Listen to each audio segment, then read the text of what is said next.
Основные симптомы, которые могут быть. Это постоянный насморк и заложенность носа. Ребенок частенько дышит ртом. Вот это вот потом впоследствии может привести к тому, что у ребенка будет неправильный прикус.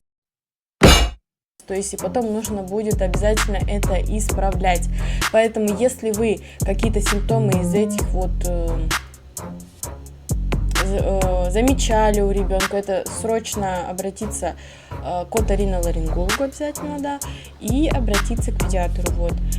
Зачем, потом объясню почему. Потому что есть немножечко разница, вообще в принципе есть разница.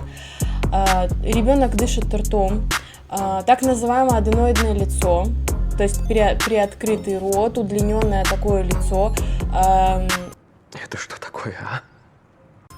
И вот уплощаются подглазничные области, становится широкая переносица и вытянутый овал лица.